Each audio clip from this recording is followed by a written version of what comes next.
आपका स्वागत है। इस महीने हम सीखेंगे कि शादी के बंधन में प्यार और आदर होना क्यों जरूरी है। हम क्या क्या देखेंगे? क्या आपका साथी सच्चाई में नहीं है और आपका विरोध करता है?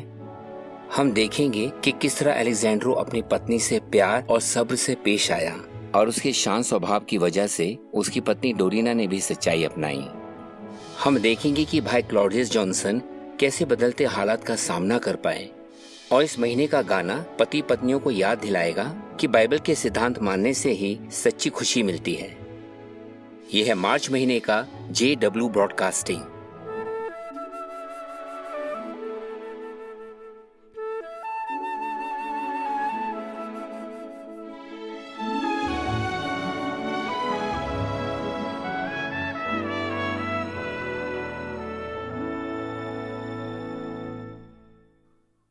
यहोवा ने शादी की शुरुआत की है और ये बंधन एक बहुत ही खूबसूरत रिश्ता है। जब पति पत्नी बाइबल के सिद्धांतों के मुताबिक जीते हैं और एक दूसरे से प्यार और आदर से पेश आते हैं तो वे एक दूसरे के और करीब आ जाते हैं। एक दूसरे से अच्छी तरह पेश आने से उनकी जिंदगी इस पहिए की तरह होगी। जिंदगी का सफर आसान हो जाएगा। लेकिन अगर वो ऐसा ना करें, एक दूसरे के साथ अच्छी तरह पेश ना आए, तो उनकी जिंदगी इस दूसरे पहिए की तरह होगी। उन्हें कई मुश्किलों का सामना करना पड़ेगा। आइए देखिए कि एक पति और पत्नी की क्या जिम्मेदारी है, बाइबल क्या कहती है। इसके बाद हम देखेंगे कि प्यार और आदर होने से शादी का बंधन कैसे मजबूत होता है। तो परिवार में पति और पत्नी की क्या जिम्मेदारी होती है? यहोवा ने पति को परिवार का मुखिया ठहराया है। जैसे हम इफिसियों 5:23 में पढ़ते हैं, पति अपनी पत्नी का सिर है। यानी सभी जरूरी फैसले पति लेता है और ध्यान रखता है कि परिवार में सब खुश रहे, सबका यहोवा के साथ एक अच्छा रिश्ता हो। इस तरह वो दिखाता है कि वो अपने पत्नी और बच्चों से प्यार करता है। पहला कुरिन्थियों 11:3 से हमें पता चलता है कि उसकी जिम्मेदारी के बारे में यहोवा का क्या नजरिया है। इस आयत को पढ़ते वक्त कल्पना कीजिए, यहोवा पतियों से कह रहा है, हाँ तुम परिवार के मुखिया हो, मगर मैं चाहता हूं कि तुम जान लो कि हर आदमी का सिर मसीह है और औरत का सिर आदमी है।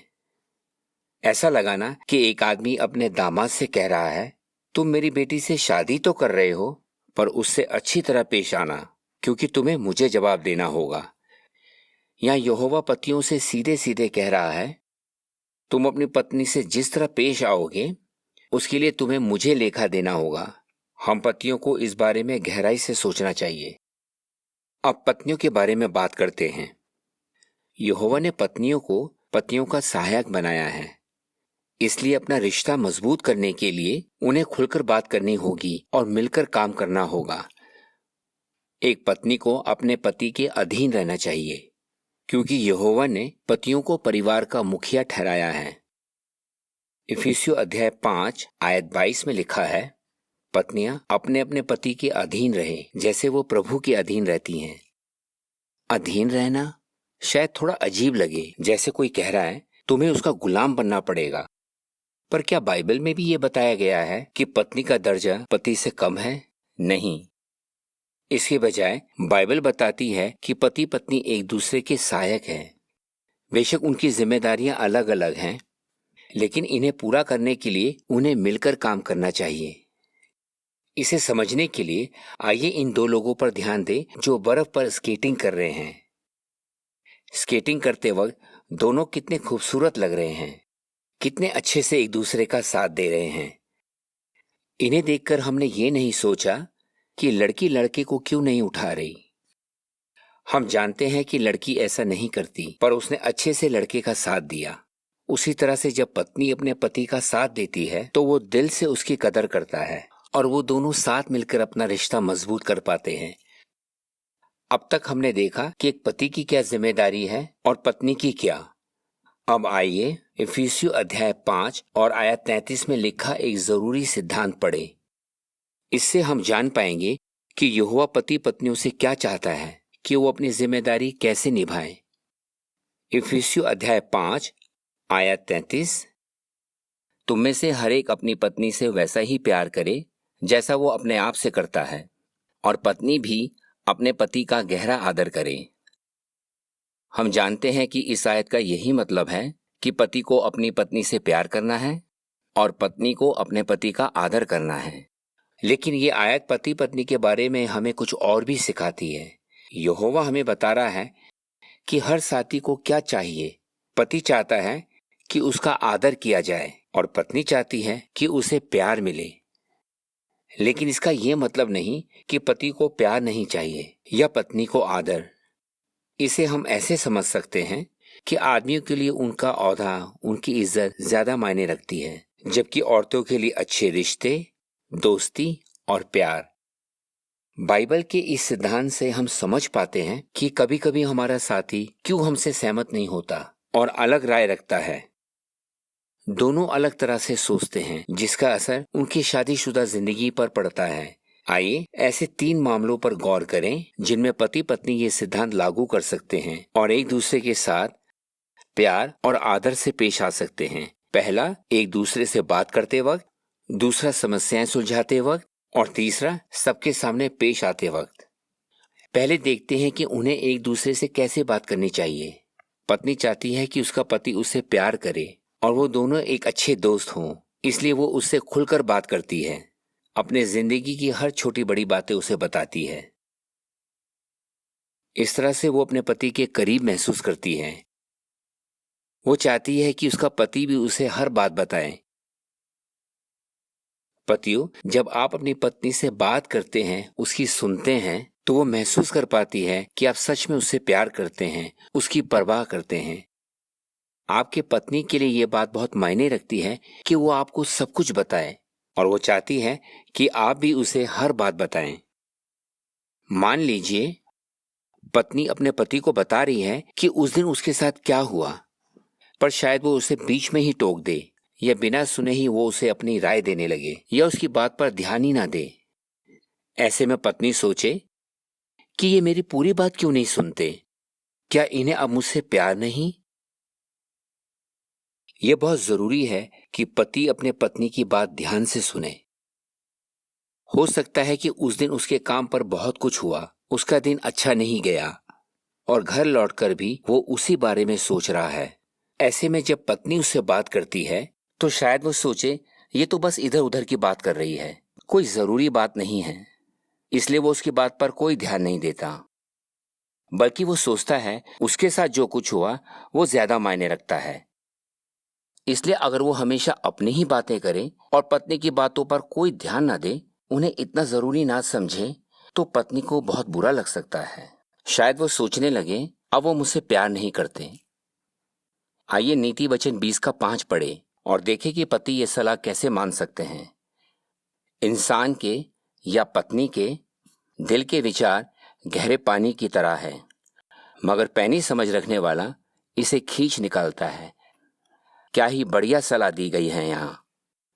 जब आपकी पत्नी आपसे बात करती है तो उसकी सुनिए, उसे दिल की बात कहने दीजिए। तब आप दिखाएंगे कि आप उससे बहुत प्यार करते हैं। लेकिन आदमी शायद हर बात बताना जरूरी ना समझे। जैसे जब पति घर आए और पत्नी पूछे कि दिन कैसा रहा, तो सिर्फ इतना ही कहे, कुछ खास नहीं। लेकिन रात को जब वो कुछ दोस्तों के संग होता है तो वो उन्हें बताने लगता है कि आज उसके साथ काम पर क्या हुआ। ये सुनकर पत्नी सोचती है, जब मैंने पूछा था तो इन्होंने मुझे क्यों नहीं बताया। हर आदमी चाहता है कि लोग उसकी इज्जत करें, इसलिए अक्सर वो दूसरों के सामने ये बातें कहता है ताकि वो उसकी इज्जत करे और उससे कुछ समझे। वो जानता है कि पत्नी पहले से ही उसका आदर करती है, इसलिए उसे बताने की जरूरत ही नहीं है। पत्नियों, आप भी अपने पति से उनके काम के बारे में बात कीजिए। अगर आप कहें अपने काम की जगह की बातें मुझसे मत किया करो, तो वो आपसे कुछ नहीं कहेंगे। लेकिन इससे जो चीज उनके लिए मायने रखती है उस बारे में आपको कुछ पता ही नहीं होगा। उनका काम उनके लिए बहुत जरूरी है, इसलिए इस बारे में बात कीजिए। पूछिए उनका काम कैसा चल रहा है, वो किन मुश्किलों का सामना कर रहे हैं। शायद आपको सब कुछ समझ ना आए, फिर भी वो जो मेहनत करते हैं उसके लिए उनकी तारीफ कीजिए। अब आइए देखें कि पति पत्नी को समस्याएं कैसे सुलझानी चाहिए। कल्पना कीजिए कि पति पत्नी कहीं जा रहे हैं, वो रास्ता भटक जाते हैं। पत्नी कहती है कि गाड़ी रोककर किसी से रास्ता पूछ लेते हैं। वो सोच रही है कि किसी से पूछ क्यों नहीं लेते, पर पति सोच रहा है मैं खुद रास्ता ढूंढ लूंगा। वो किसी अनजान व्यक्ति को ये नहीं दिखाना चाहता कि वो रास्ता भटक गया है, और इसलिए उसे लगता है अगर मैंने किसी से रास्ता पूछा तो वो मेरे बारे में क्या सोचेगा, मेरी तो इज्जत ही घट जाएगी। उसे भी रास्ता पता नहीं है, पर वो अपने पत्नी को दिखाना चाहता है कि वो खुद ढूंढ सकता है। लेकिन शायद पत्नी इतना सब ना सोचे। उसे लग रहा है कि सिर्फ गाड़ी रोककर रास्ता ही तो पूछना है और पता चल जाएगा कि हम सही जा रहे हैं या नहीं। आइए पहला कुरिन्थियों अध्याय 7 और उसकी आयत 33 पढ़ते हैं। मगर शादीशुदा आदमी चिंता में रहता है कि कैसे अपने पत्नी को खुश करे। तो देखा आपने, पति अपने पत्नी को खुश करना चाहता है, उससे इज्जत पाना चाहता है, पर उसे इस बारे में हद से ज्यादा नहीं सोचना चाहिए। अगर कभी कभी किसी से रास्ता पूछना पड़े या किसी की मदद लेनी पड़े तो इसमें कोई हर्ज नहीं है। वहीं जब पति कोई समस्या सुलझा रहा होता है तो पत्नी को भी सब्र रखना चाहिए। अपनी बातों से दिखाना चाहिए कि उसे उस पर पूरा भरोसा है। जब उसे यकीन होगा कि उसका पति समस्या सुलझाने के लिए पूरी कोशिश कर रहा है तो उसके हर फैसले का साथ देगी और जैसे भी उसकी मदद कर सकती है करेगी। और जब उसका पति देखेगा कि उसकी पत्नी किस तरह छोटी छोटी बातों में भी उसका साथ दे रही है तो उसे हिम्मत मिलेगी कि वो बड़ी से बड़ी मुश्किल का भी सामना कर सकता है। अब आइए तीसरी बात पर ध्यान दें, उन्हें सबके सामने कैसे पेश आना चाहिए। क्या आपने कभी देखा है कि एक साथी कोई किस्सा बता रहा है पर दूसरा साथी बार बार बीच में टोक रहा है कि ऐसा नहीं, ऐसा हुआ था। या पति किसी को कुछ बताने की कोशिश कर रहा है पर पत्नी उसकी बात काटकर खुद ही बताने लगती है। या पत्नी ने कुछ अच्छा किया पर पति उसकी कोई तारीफ नहीं कर रहा, इसलिए पत्नी को बुरा लग रहा है। ऐसे में पत्नियां इफिसियों 5:33 में दिया सिद्धांत याद रख सकती हैं। पति चाहता है कि पत्नी उसका आदर करे, पर जब वो दूसरों के सामने उसकी बात काटती है या उसे चुप कराकर खुद बात करने लगती है तो उसे बहुत बुरा लगता है। उसे लगता है कि वो उसकी कोई इज्जत नहीं करती, उसे कुछ नहीं समझती। आइए नीति वचन 31 का 12 पढ़ें और देखें कि वहां पत्नियों को क्या सलाह दी गई है। वो कभी अपने पति का बुरा नहीं करती बल्कि जीवन भर उसका भला करती है। तो चाहे आप बच्चों के सामने हो, रिश्तेदारों के सामने या किसी और के सामने, कभी भी अपने पति की बात मत काटिए या उसे चुप कराकर खुद बोलने मत लगिए। आप सबके सामने जिस तरह से अपने पति से बात करती हैं उससे पता चलता है कि आप उसका कितना आदर करती हैं, और आपका व्यवहार देखकर दूसरे भी आपके पति का आदर करते हैं। पतियों, अपनी पत्नी से पेश आते वक्त आपको भी इफिसियों 5:33 याद रखना चाहिए। उसके साथ प्यार से पेश आइए और नीति वचन 31 के 28 में दी सलाह मानिए, जहां लिखा है उसका पति भी उठकर उसके गुण गाता है। आज ये बहुत आम हो गया है कि पति सबके सामने अपनी पत्नी की बुराई करे या उसका मजाक उड़ाए। लेकिन याद रखिए, पत्नी के लिए दोस्ती और अच्छे रिश्ते ज्यादा मायने रखते हैं। इसलिए दूसरों को हंसाने के लिए आप उसका मजाक उड़ाए तो उसे बहुत बुरा लगेगा। वह आपको अपना दोस्त मानती है, आप पर भरोसा करके अपनी हर बात बताती है। अगर आप ये भरोसा तोड़ दें तो उसका दिल भी टूट जाएगा। अगर आप एक दूसरे से बात करना चाहते हैं तो अकेले में बात कीजिए या उस वक्त जब आसपास कोई ना हो। इस तरह पत्नी दिखाएगी कि वो अपने पति का गहरा आदर करती है और पति कि वो अपनी पत्नी से प्यार करता है।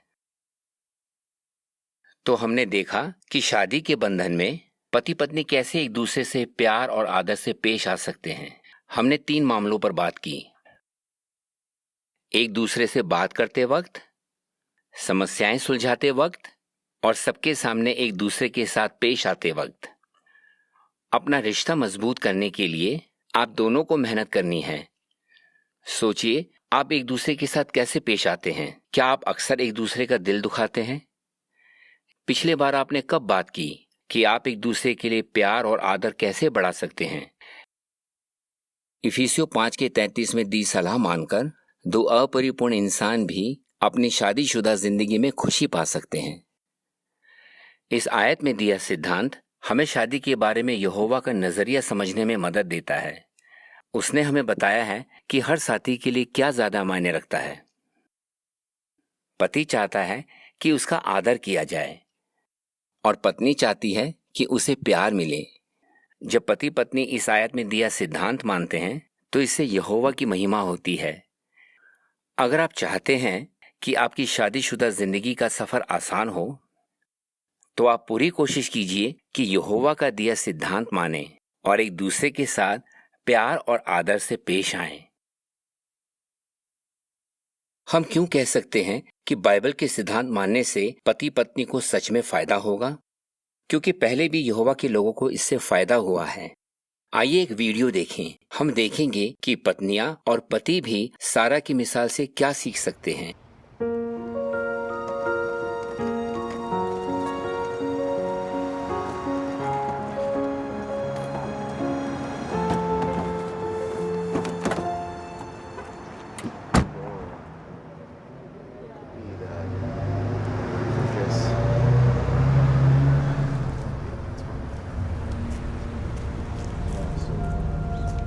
ज्यादा जरूरत वाली जगह जाकर सेवा करना आसान नहीं होता।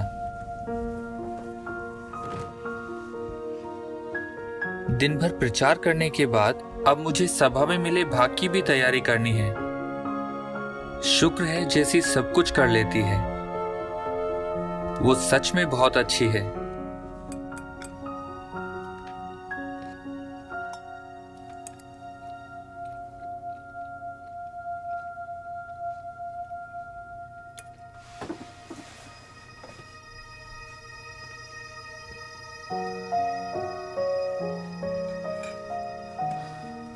आज वो भी बहुत थक गए। अच्छा है हम थोड़ा जल्दी सो जाएंगे।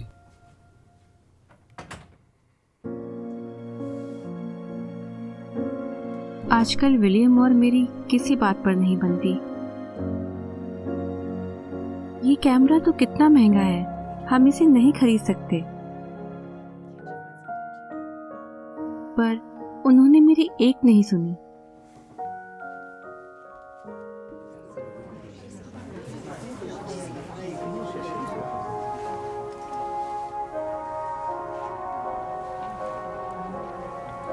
कभी कभी तो मुझे लगता है इन्हें ढंग से फैसले ही नहीं लेने आते।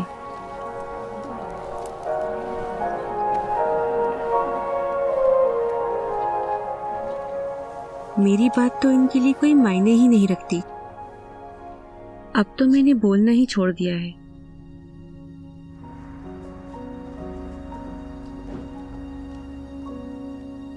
जैसे सारा अब्राहम की आज्ञा मानती और उसे प्रभु पुकारती थी।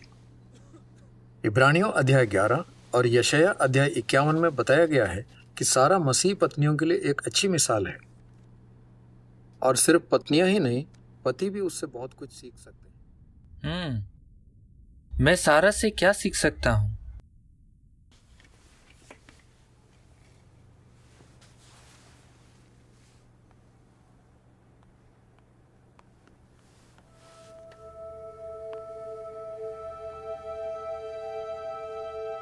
सारा अपना घर छोड़कर एक अनजान जगह रहने के लिए तैयार थी।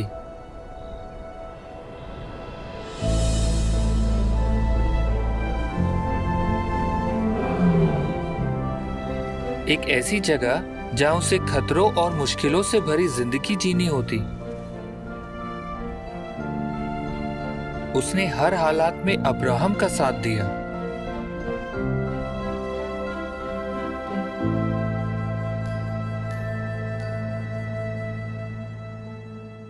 जैसे जेसिका मेरा साथ देती है।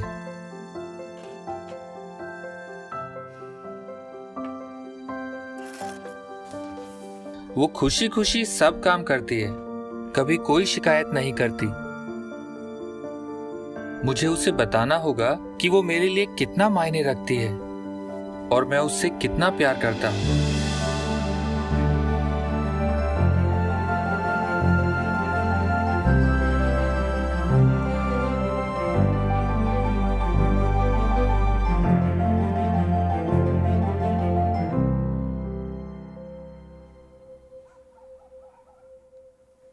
सारा हमेशा अपने पति की बात मानती थी, पर उसने अपने मन की बात भी कही।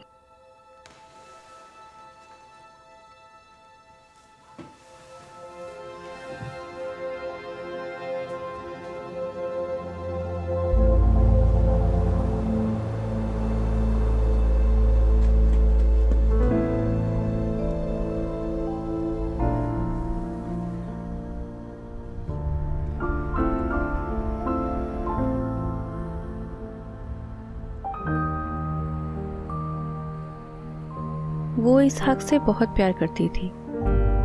उसे पता था कि यहोवा इसहाक के जरिए अपने वादे पूरे करने वाला है।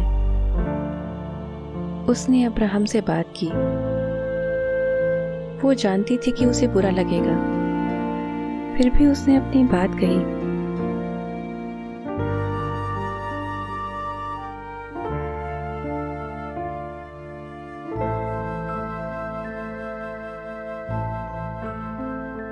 वो अब्राहम को प्रभु पुकारती थी। बात करने से पहले उसने सोचा होगा कि वो उससे क्या कहेगी, कैसे कहेगी। उसने हर कदम पर अब्राहम का साथ दिया और यहोवा ने उसे आशीष दी। उसने अब्राहम से कहा कि वो सारा की बात माने। यहोवा मेरे पति से आकर नहीं कहने वाले कि वो मेरी बात माने। सारा की तरह मुझे उनसे आदर के साथ बात करनी होगी। उन्हें बताना होगा कि मुझे कैसा लगता है, मैं कैसा महसूस करती हूँ। उस रात हमने खुलकर बात की और धीरे धीरे सब कुछ ठीक होने लगा। सारा की मिसाल से मुझे बहुत फायदा हुआ। हम एक दूसरे के और करीब आ गए।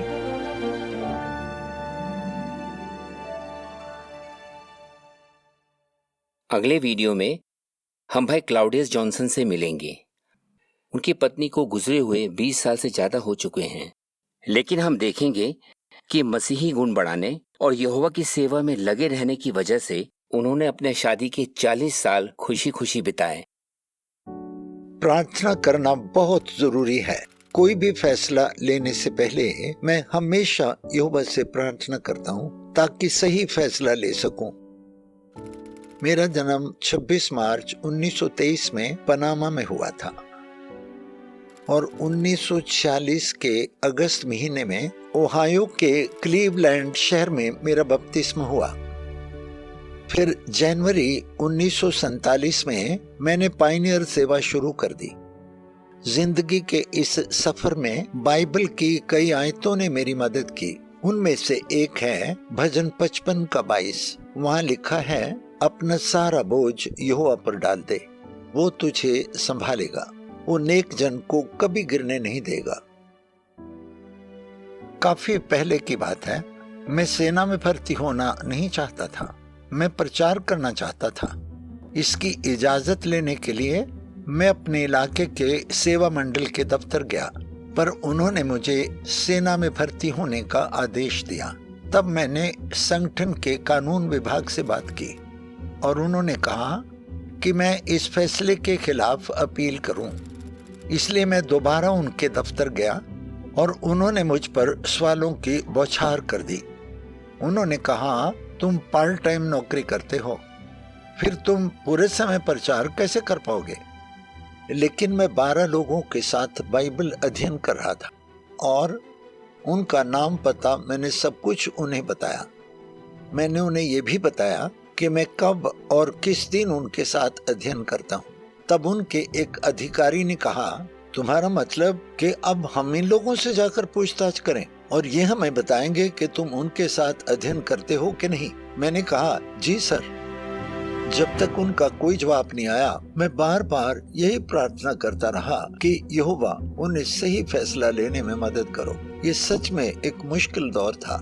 कुछ दिनों बाद मुझे एक चिट्ठी मिली जिसमें 4D लिखा था, यानी मुझे प्रचारक का काम करने की इजाजत मिल गई थी। मैंने तुरंत यहोवा से प्रार्थना की और उसे धन्यवाद दिया। जब मैं क्यूबा में सर्किट काम कर रहा था तो कई बार सैनिकों से मेरा पाला पड़ा। हालात बहुत खराब थे। विद्रोह करने वाले बिना सोचे समझे किसी पर भी गोली चला देते थे, फिर चाहे वो वहाँ के तानाशाह का आदमी ही क्यों न हो। ऐसा करते हुए उनके हाथ भी नहीं कांपते थे।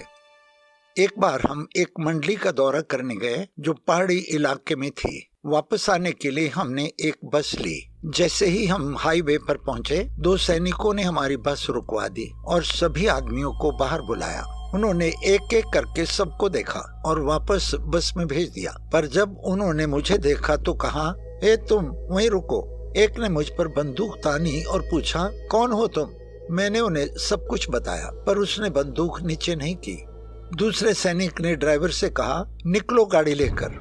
मैं गिड़गिड़ा कर यहोवा से प्रार्थना करने लगा और मुझे नीति वचन 29 का 25 याद आया। इंसान का डर एक फंदा है, लेकिन जो यहोवा पर भरोसा रखता है उसकी हिफाजत होती है। तभी ड्राइवर ने कहा, जाने दो इन्हें, ये एक सर्कट निगरान हैं, ये अक्सर मेरी गाड़ी में जाते हैं। उस दिन उसने मेरी जान बचा ली। यहोवा ने स्वर्गदूतों के जरिए मेरी मदद की, इसलिए मैं हमेशा प्रार्थना करता हूँ। ये मेरी आदत बन गई है। अमेरिका लौटने के बाद मैंने शाखा दफ्तर के सेवा विभाग में काम किया और पूरे समय की सेवा जारी रखी। पर कुछ साल बाद अपने परिवार की देखभाल करने के लिए मुझे अपनी सेवा छोड़नी पड़ी। ये बदलाव करना मेरे लिए आसान नहीं था, क्योंकि मैंने अपनी जिंदगी के कई साल पूरे समय की सेवा में बिताए थे। पर मैंने यहोवा पर भरोसा रखा और सब कुछ उसके हाथ में छोड़ दिया। मई 1974 के आसपास हमने जेल में प्रचार करना शुरू किया। बाइबल सच में लोगों की जिंदगी संवार देती है। जब आप देखते हैं कि बाइबल पढ़कर लोग अपनी जिंदगी में बदलाव कर रहे हैं, यहाँ तक के अपराधी भी साफ सुथरी जिंदगी जीने लगे हैं, तो आपको बहुत खुशी होती है। इसी खुशी के लिए मैं दोबारा पायनियर सेवा करना चाहता था। अपनी पत्नी की मौत के बाद 1998 में मैं दोबारा पायनियर बन गया। एक बार फिर मैं पूरे समय की सेवा करने लगा। यहोवा परमेश्वर ने मेरी बहुत मदद की है। मैं हर दिन उसका धन्यवाद करता हूँ कि उसने मुझे ताकत और अच्छी सेहत दी है। इसलिए 96 साल की उम्र में भी मैं उसकी सेवा कर पा रहा हूँ। क्या आपने ध्यान दिया कि लगातार प्रार्थना करने की वजह से भाई क्लाउडियस और उनकी पत्नी हर मुश्किल का सामना कर पाए? आज भाई करीब 98 साल के हैं और वो आज भी पूरे जोश से सेवा कर रहे हैं। क्या आपका साथी यहोवा की उपासना नहीं करता, यहाँ तक कि आपका विरोध करता है? आप एलेक्जेंड्रू और डोरिना वकार के अनुभव से बहुत कुछ सीख पाएंगे।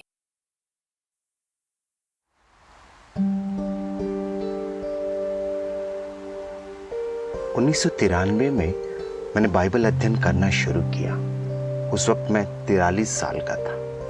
मेरी शादी को 19 साल हो चुके थे और हमारे 2 बच्चे थे। उस वक्त मैं नहीं जानता था कि मैं यहोवा का साक्षी बनूंगा या नहीं, पर मैंने बाइबल पढ़ना शुरू कर दिया था। इनके कहने पर मैं भी बाइबल अध्ययन करने लगी, पर 1 साल के अंदर ही मैंने अध्ययन बंद कर दिया। मैंने इनसे भी कहा ये भी अध्ययन बंद कर दें। मैंने कहा अब हम अध्ययन नहीं करेंगे। पता नहीं ये लोग क्या सिखाते हैं, कुछ भी समझ नहीं आता। पर ये शांत रहे और कहा ये सीखते रहेंगे। जब मैंने सुना कि ये अध्ययन जारी रखेंगे, मैंने सोचा ठीक है, मैं भी देखती हूँ ये कब तक अध्ययन करते हैं।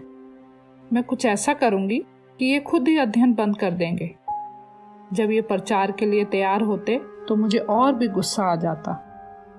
इसलिए मैंने इनसे घर के सारे छोटे बड़े काम करवाने शुरू कर दिए, पर ये कभी नाराज नहीं हुए। ये हमेशा प्यार से पूछते थे, क्या अब मैं सभाओं की तैयारी कर सकता हूँ? एक बार जब इन्होंने ऐसे ही पूछा तो मुझे बहुत गुस्सा आया। मैंने कहा नहीं, तुम अभी कोई तैयारी नहीं करोगे, हमें पूरे घर की सफाई करनी है, तुम घर साफ करोगे। सफाई करते करते हमें आधी रात हो गई। फिर भी इन्होंने पूछा क्या कोई और काम है जिसमें मैं तुम्हारी मदद कर सकता हूँ?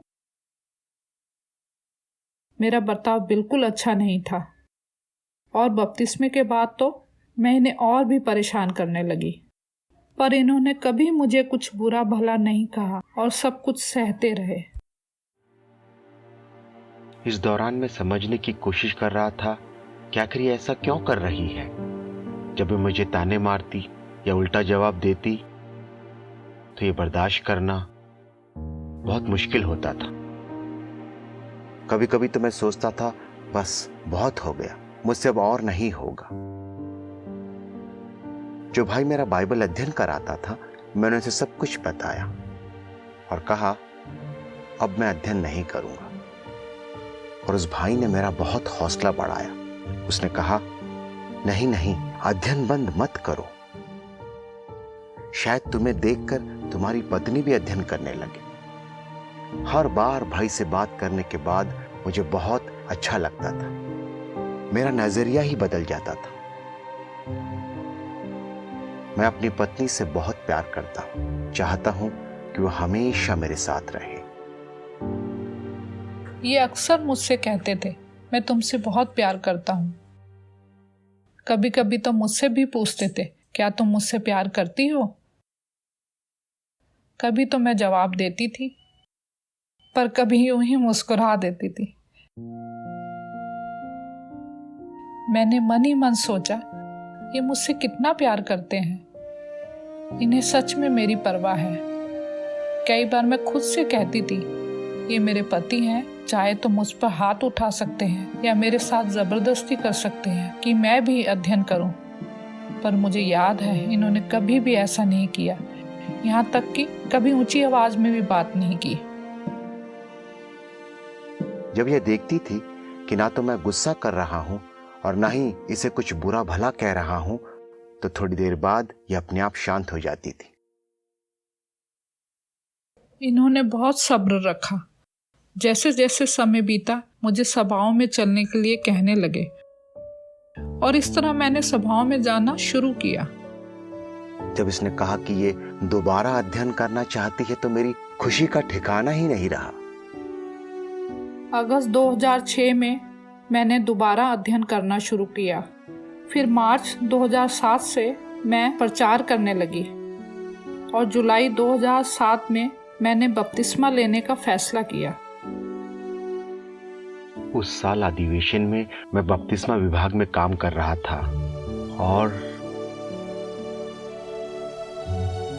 मैंने खुद अपनी प्यारी पत्नी को बपतिस्मा दिया।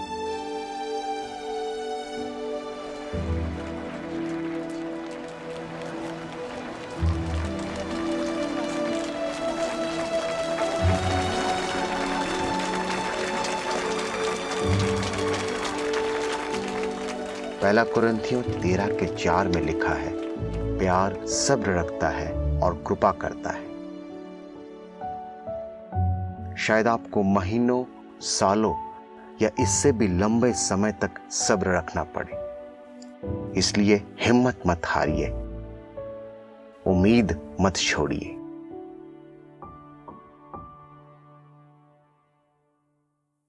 एलेक्जेंड्रो और डोरिना की शादीशुदा जिंदगी में काफी समय तक मुश्किलें थीं, पर एलेक्जेंड्रो ने सब्र रखा और अपनी पत्नी से प्यार से पेश आया।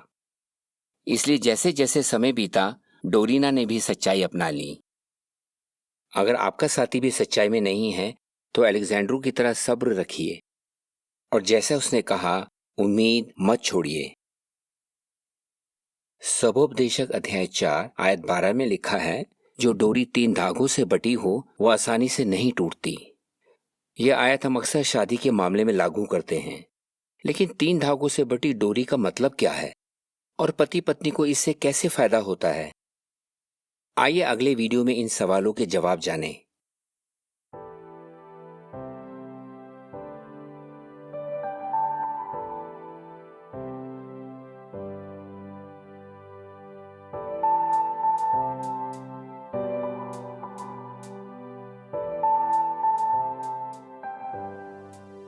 गर्मियों का मौसम था और छुट्टियां भी थी, तो कुछ भाई बहनों ने सोचा कि हम समुद्र किनारे घूमने जाएं।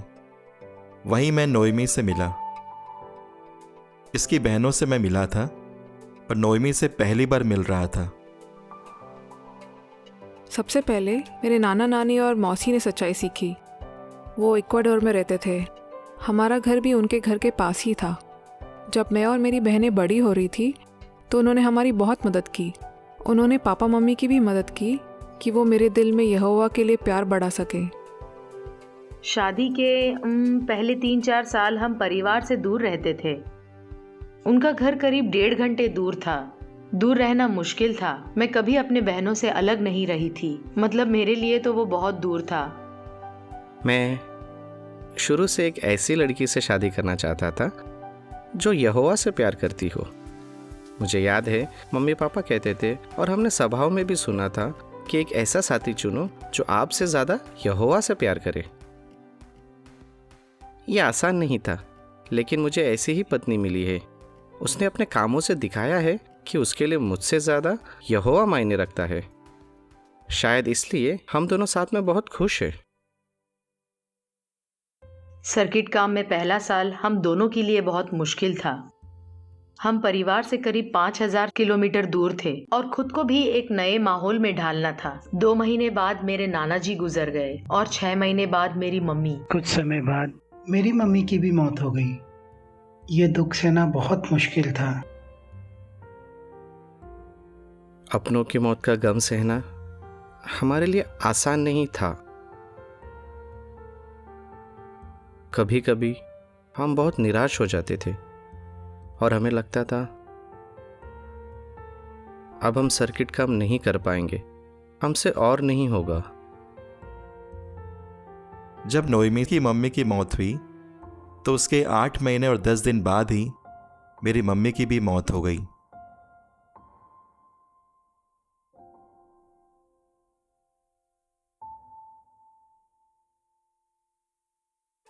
शादी का बंधन 3 धागों से बटी डोरी की तरह होता है, जिसमें तीसरा धागा यहोवा होना चाहिए। जब हम साथ मिलकर सब काम करते हैं, साथ में बाइबल पढ़ते हैं, प्रचार करते हैं, तो हम यहोवा को उस डोरी का तीसरा धागा बना रहे होते हैं। हमें लगता था कि साथ में बाइबल पढ़ना, मेरा मतलब है कि हमें पता था कि साथ में बाइबल पढ़नी चाहिए, इसलिए हम एक किताब चुनते थे और उसे पढ़ने लगते थे। इस तरह हमारा रिश्ता और मजबूत हुआ। शादी से पहले हम दोनों पायनियर थे, इसलिए हमने कुछ फेरबदल किए ताकि शादी के बाद भी पायनियर सेवा जारी रख सके। हम दोनों साथ मिलकर यहोवा की सेवा करना चाहते थे और इसके लिए हमें यहोवा पे निर्भर रहना था, जो सबसे ज्यादा भरोसे के लायक है। हम दोनों सर्किट काम में हैं, इसलिए अक्सर हमें एक शहर से दूसरे शहर जाना होता है। सफ़र के दौरान हमारे पास काफ़ी वक्त होता है, तब हम एक दूसरे से खुलकर बात करते हैं। जैसे अभी हमने जिस मंडली का दौरा किया, वहाँ हमने जो नए दोस्त बनाए और वहाँ के भाई बहनों से मिलकर हमें कैसा लगा। हम इन सभी बातों पर मनन करते हैं। इस तरह हम एक दूसरे के और करीब आ पाए हैं और यहोवा के साथ हमारा रिश्ता मजबूत हुआ है। एक जगह से दूसरी जगह जाना हमेशा आसान नहीं होता, लेकिन इस सेवा से हमें बहुत खुशी मिली है। हम जानते हैं कि हमारे बीच वो तीसरा धागा यहोवा है, इसलिए चाहे मैं या पीटर किसी भी मुश्किल का सामना करें, हमें यकीन है कि यहोवा हमें संभालेगा, हमें मजबूत करेगा और हमारा बंधन टूटने नहीं देगा। यहोवा सिर्फ तभी खुश नहीं होता जब हम उपासना से जुड़े काम करते हैं, बल्कि वो तब भी खुश होता है जब हम दूसरे काम उसके मर्जी के मुताबिक करते हैं। हम पक्के दोस्त हैं, इसलिए हम सभाओं और प्रचार के साथ साथ हम बाहर घूमने भी जाते हैं। हमें साथ में समय बिताना और घूमना बहुत पसंद है। जब भी कोई मुश्किल आती है, हम साथ मिलकर उसके बारे में प्रार्थना करते हैं, यहोवा को सब कुछ साफ साफ बताते हैं। हमारे लक्ष्य एक जैसे हैं, इसलिए हम साथ मिलकर यहोवा की सेवा कर पाते हैं। हम दोनों यहोवा की मर्जी पूरी करना चाहते हैं। साथ मिलकर उपासना से जुड़े काम करने से हम मुश्किलों का सामना कर पाए हैं। यहोवा हमारा सृष्टिकर्ता है। वो जानता है कि हमारे लिए क्या सही और क्या गलत है, इसलिए उसने हमें कुछ हिदायतें दी हैं जिसे मानने से हमेशा हमारा भला होता है और हमें खुशी मिलती है। गलतियां तो हो ही जाती हैं, पर हिदायतें मानने से आशीषें मिलती हैं, और हमने खुद ही ये देखा है।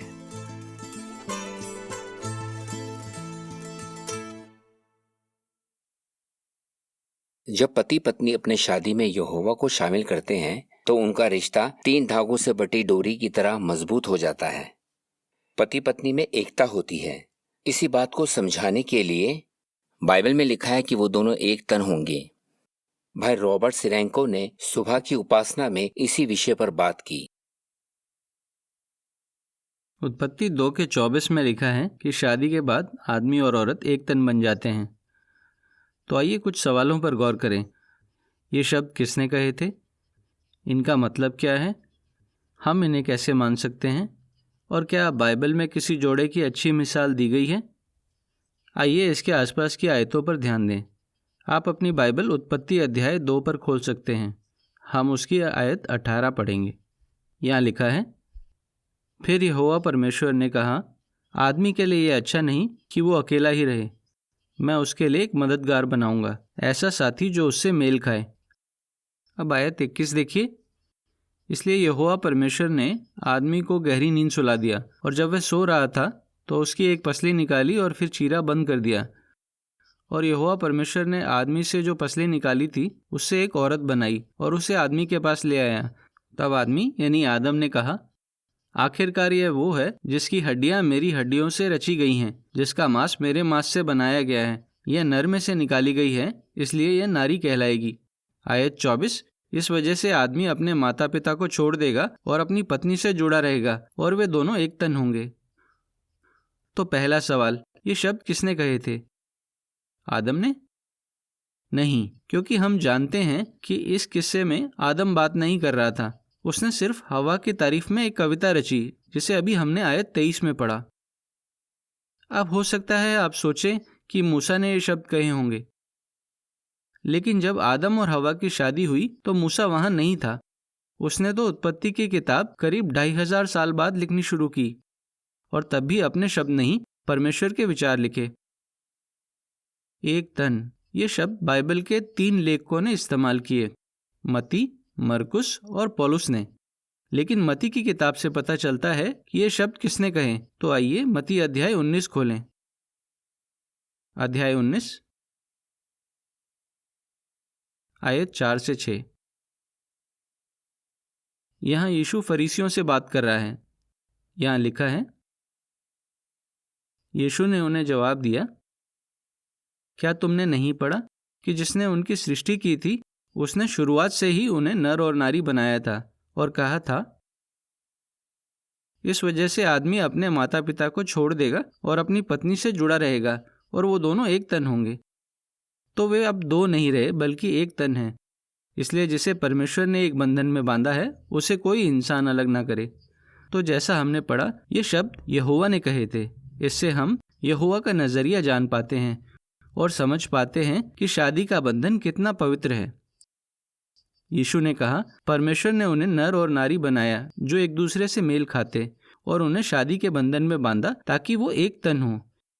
इस बारे में बाइबल पर टिप्पणी करने वाली एक किताब बताती है, परमेश्वर ने शादी की शुरुआत की थी, इसलिए वही बता सकता है कि शादी किनके बीच होनी चाहिए। शादी एक आदमी और एक औरत के बीच में होनी चाहिए। परमेश्वर ने 2 आदमी और एक औरत, 2 औरतें और एक आदमी, 2 आदमी या 2 औरतें नहीं बनाई। मनोवैज्ञानिक और विशेषज्ञ चाहे कुछ भी कहें, सामूहिक, समलैंगिक या किसी और तरह की शादी परमेश्वर मंजूर नहीं करता। कोई भी कानून परमेश्वर का यह इंतजाम नहीं बदल सकता। हम सब इस बात से सहमत होंगे, है ना? अब आइए दूसरे सवाल पर गौर करते हैं। इन शब्दों का मतलब क्या है? एक तन होने का मतलब सिर्फ लैंगिक संबंध रखना नहीं है। इसमें यह भी शामिल है कि वो एक दूसरे की भावनाओं को अच्छी तरह समझें, एक जैसी सोच रखें और उनका विश्वास भी एक हो। इसके अलावा उनमें एकता होनी चाहिए और उनके लक्ष्य भी एक होने चाहिए। बाइबल के एक अनुवादक ने मती 19:5 का कुछ इसी तरीके से अनुवाद किया, पति अपनी पत्नी से सदा के लिए जुड़ा रहेगा। शादी के बाद पति पत्नी एक दूसरे को अच्छी तरह समझने लगते हैं और करीब आ जाते हैं। एक तन होने की वजह से वो खुद से पहले अपने साथी के बारे में सोचते हैं। कुछ भी करने या कुछ भी फैसला लेने से पहले उससे राय लेते हैं। इसलिए जब दो लोग शादी करते हैं तो उन्हें इस बात को समझना चाहिए कि शादी के बाद सब कुछ बदल जाएगा। अब वो शादीशुदा हैं, इसलिए जो कुछ है वो उन दोनों का है, ना कि किसी अकेले का। तीसरा सवाल था, हम कैसे इन शब्दों को मान सकते हैं। आज दुनिया में ज़्यादातर लोग शादी को एक पवित्र बंधन नहीं मानते, इसलिए जब भी पति पत्नी के बीच में कोई समस्या आती है तो इसे सुलझाने की बजाय वो तलाक ले लेते हैं। लेकिन मसीह ऐसा नहीं करते, वो अपनी शादी के वादे को जीवन भर निभाते हैं। बाइबल में तलाक लेने की सिर्फ एक वजह दी गई है। मत्ती 19:9 में यीशु ने कहा, अगर पति या पत्नी में से कोई व्यभिचार करता है तो उसका साथी चाहे तो उसे तलाक दे सकता है, क्योंकि जैसा यहोवा ने चाहा था अब वो एक तन नहीं रहे। उसने व्यभिचार करके अपनी शादी के रिश्ते को दूषित कर दिया है। आइए देखें कि पौलुस ने इस बारे में क्या लिखा। हम 1 कुरिन्थियों अध्याय 6 आयत 16 पढ़ेंगे।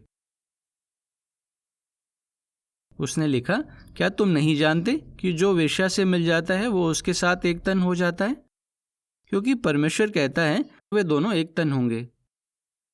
तो जब कोई शादीशुदा व्यक्ति व्यभिचार करता है तो वो अपने साथी को छोड़ किसी तीसरे के साथ एक तन हो जाता है। तो इसलिए तलाक लेने की बाइबल में सिर्फ यही एक वजह दी गई है। एक विशेषज्ञ कहता है तलाक लेने से उतना ही दर्द होता है जितना कि बड़ा ऑपरेशन कराने से। जब पति पत्नी तलाक लेते हैं तो उन दोनों को तकलीफ होती है, जैसे उनके 2 टुकड़े हो गए हों। मान लीजिए पति पत्नी में से किसी ने भी व्यभिचार तो नहीं किया, मगर अब वो कहें कि हम एक दूसरे से प्यार नहीं करते, तो इसका ये मतलब नहीं कि वो अब तलाक ले लें।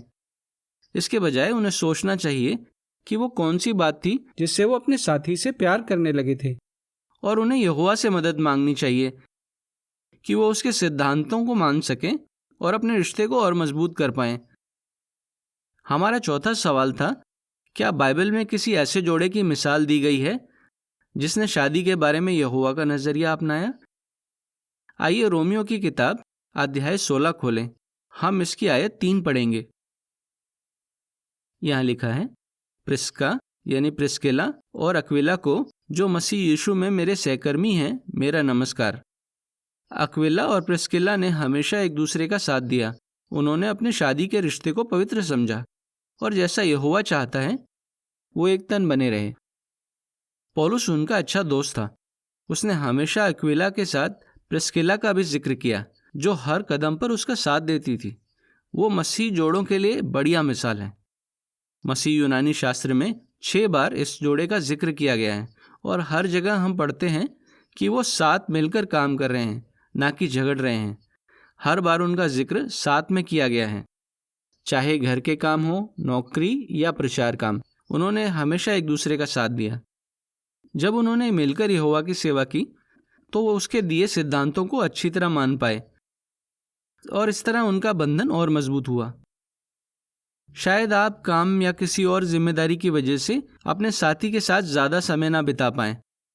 फिर भी कोशिश कीजिए कि हर दिन साथ में खाना खाएं, घर के कुछ काम करें और साथ में टहलने जाएं और खुलकर बात करें कि जैसे आपका दिन कैसा रहा और क्या क्या हुआ।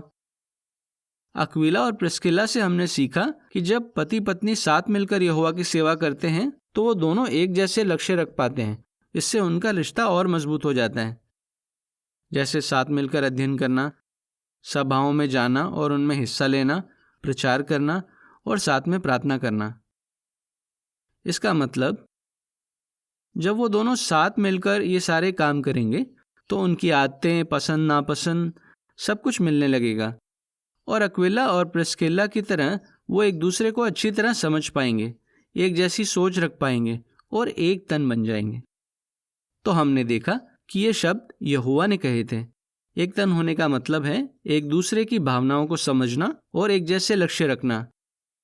और जब हम अपने रिश्ते को मजबूत करने के लिए मेहनत करते हैं और अपने साथी से जुड़े रहते हैं तो हम दिखाते हैं कि हम इन शब्दों को मानते हैं। और इस मामले में अक्विला और प्रिस्किला एक बढ़िया मिसाल है। एक तन 3 धागों से बटी डोरी, यानी जब पति पत्नी बाइबल के मुताबिक जीते हैं तो उन्हें खुशी मिलती है, उनका रिश्ता और मजबूत हो जाता है। इस महीने के गाने में हम यही देखेंगे।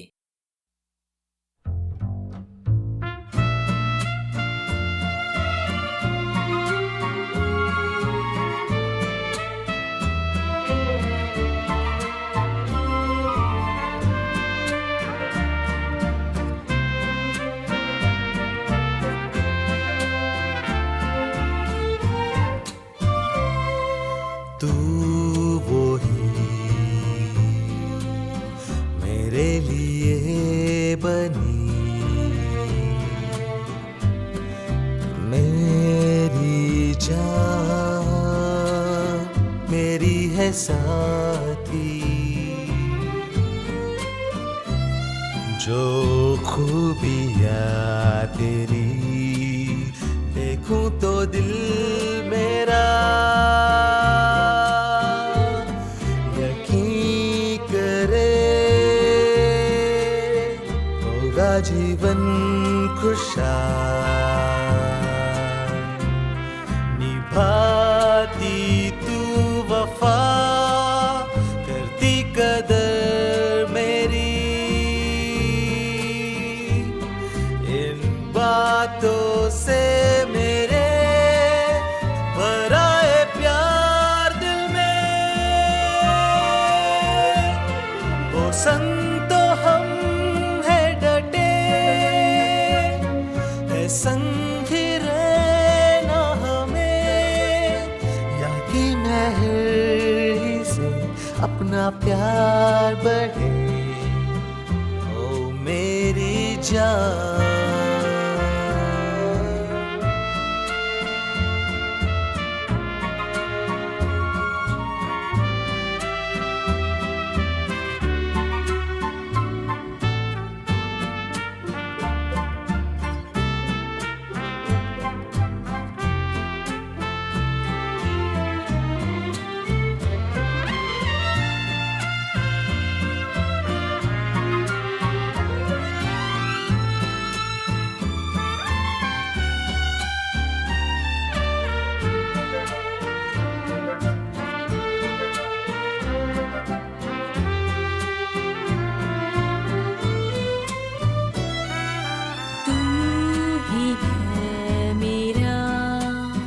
जाने तू दिल मेरा,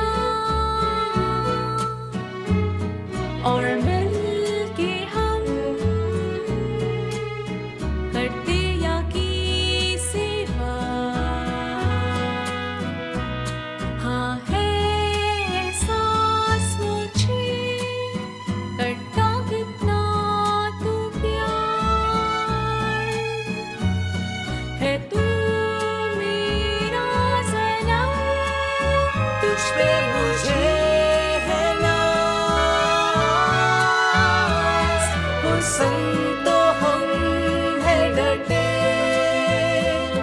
है संग ही रहना हमें, या कि महर ही से अपना प्यार बढ़े, ओ मेरी जान। हो संतो हम संग ही रहना हमें, या कि महर ही से अपना प्यार बढ़े, ओ मेरी जान, ओ मेरी जान, ओ जान।